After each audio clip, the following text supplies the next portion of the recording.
Mm, Hi, Mary. How are you?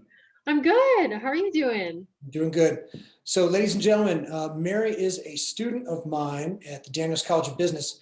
Mary, what program are you in currently? I'm currently in the MS marketing program at Daniels and I am doing it full time. Thank you, 2020. I now have a lot of time to knock out this program full time. That's awesome. So, Mary's been in a couple of my classes and come to know that Mary has a tremendous amount of experience and expertise in regards to the EDM music industry. And so I kind of wanted to see if I could get her to talk a little bit about the industry and what you see as far as the changes that are coming and anything that's going on, what the ecosystem's doing. Yeah, absolutely. As you can imagine, there has been a full tilt with the music industry, especially with the bulk of, the revenue that pumps the industry alive was nixed in March. So having an entire industry how to figure out to turn, massive chunks of revenue that come from live physical events and festivals into only digital revenue streams, people are still trying to figure it out. And, it really just showcased how quickly a lot of companies can pivot to that and how many just didn't. So in a sense, it also completely leveled the playing field on so many levels because you don't have, these big ticket acts that are going to selling out venues and everything like that. The focus turned back on the actual art of the industry and music, trying to figure out how can we make the same income Yeah. without having that physical aspect of a show. And that was a huge transition that I don't think, to be honest, a lot of brands, a lot of companies were not ready for. And that definitely was very apparent coming into now at 2021 and seeing, which teams, which companies, which labels have been chugging along this whole time and which ones honestly have been forgotten about, because that is the double-sided blessing and curse of this industry is that there's so much churn and burn because it's oversaturated with artists and management and teams and everything like that, that if teams and brands and labels were not full force trying to tackle the pandemic situation, then they have so much more legwork now to try to have to hurdle to get back to where they were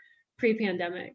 Yeah, it's interesting. So I remember, I'm old enough to remember when artists made money off of their music, right? And then all of a sudden it morphed into the song is the ad to get you to go to the concert, which sounds terrible. And all my musician friends right now are like, we hate your guts. But at the same time, I can't even imagine trying to, once you figured that model out, then all of a sudden trying to pivot back to, and I have no sense of, has anybody crack that mystery, like solve that mystery? Um, no, I wouldn't say crack it. It's more so how to figure out how to maneuver with it. Because just like you said, specifically the record label industry will never be the same as it was now, because they used to press vinyls and that was a medium of listening to music. Then there were cassettes and even floppy disks and CDs. And because now the physical purchasing of the music does not exist anymore because of streaming services. So, and funny enough too, now vinyls, hard pressed vinyls are now sold as merchandise. They're not sold as a medium of listening to music. It's sold as merch, as a product. So having to then pivot this industry but there's no way to backtrack into that type of like revenue sales. So what a lot of labels really had to dive into with investing were social media campaigns, specifically on TikTok. I don't think anyone in the industry really could have predicted the level of impact that TikTok has on the music industry and releases. For example, that one artist that, sang that driver's license song, she was unheard of until her song started, popping off on TikTok. And then in a matter of a week, she was one of the highest streaming artists on Spotify. And which is, that just showcases the beauty of social media because there can be so much to gain from investing into substantial campaigns. Yes, it's different. Yes, no one really has understood it, and but everyone was forced to understand it now because it can be so profitable. So that's really, the formula everyone's trying to figure out is how can we tackle this gap in revenue that's not coming from touring, that's not coming from album sales, but Yeah. still have money get pumped back into the record label. It's everything. It just feels like it's an ongoing formula that everyone's trying to work with and maneuver with. You bet. And by the way, I forgot to ask, where do you work? Right. So it's not that Mary just knows a lot. Mary does this for a living. So Mary, where do you work? Yeah, so I run a collective organization. It's called Electric Hawk. Our tagline is Music Hunting for You. And we are a record label, music publication, a slight marketing and PR agency. We kind of do that in like a subset, as well as we also are a little artist management collective. So I also have an active client that I manage as well. And so real quick, my background actually in the industry was only writing and traveling for another music publication. And then I was brought into this organization with no industry experience to create, structure, and launch our record label. So everything that I know has been, nose to just ears to the ground, just self-taught in every single aspect of this. Trial by fire. Well, it worked, right? So you're still alive, which is good. Yes. So what do you think? Is this year, this summer, going to look that different? I mean, do you have any feel for where things are headed? I can say there's definitely hope on the horizon. There's finally that little light at the end of the tunnel. We can finally see it because with the vaccine rollout and with everything else that's looking like I think like herd immunity, the numbers are starting to kind of go up with science and statistics. So based on that, the number that we heard was 70% immunity. And I think as of now, we're at a total of probably I think like 15 or 20%, Yep. something like that. So there's definitely hope, but everyone is still so shell shocked from first routing tours from March to be like, oh, this is going to end by August. And everyone's like, oh, August, I guess, into November and December, and now everyone's kind of like emotionally scarred and financially scarred from this. So yeah. Funny, I keep hearing people say years instead of months. I'm like, stop doing that. You're freaking me out. No, I can only talk about it month by month. That's good. Yeah. I was like 2022. No. Let's just stick with 2021. Well, awesome. that's the thing. It's gonna have to be staggered. So the first thing that's gonna come back are, capped shows of probably about like 500 or less and something like that. And then by the time 2022 gets here, that's when we can probably start seeing the big events back again.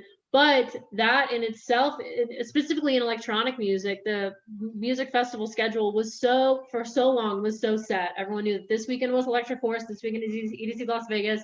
Everything was a set schedule. But as 2020 hit and these festivals had to get rescheduled, now no one has any clue what the music festival schedule is actually going to look like. So there's going to be, which, then plays in, it then has this issue of clauses, radius clauses, where so that's the thing, if an artist gets booked for a festival, they cannot play in that city for X amount of days before and after that date. They can't play a certain like mile radius at venues because of demand and ticket sales and things like that. So radius clauses are common and easy to maneuver when everyone knows the schedule of the entirety of festival season. So there's so much in the air as in terms of like what is going to come back first, how is this going to all kind of shake out. Everyone's just, I think, going to close their eyes and just like sprint ahead and just blindly throw things at a wall and see what sticks. Well, that makes you want to go to more shows, and then maybe not. I don't know.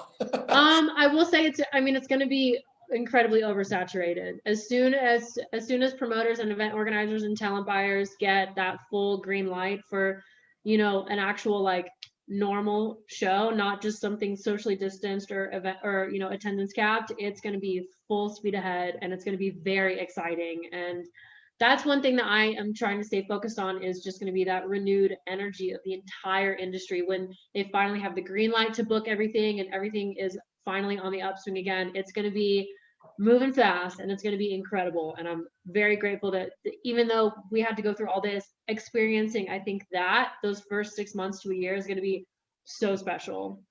Awesome. Agreed. Well, thank you for doing this. I appreciate it. I expect to see comments down below this video of who should I listen to. So expect to hear those questions. I'm sure it'll be coming.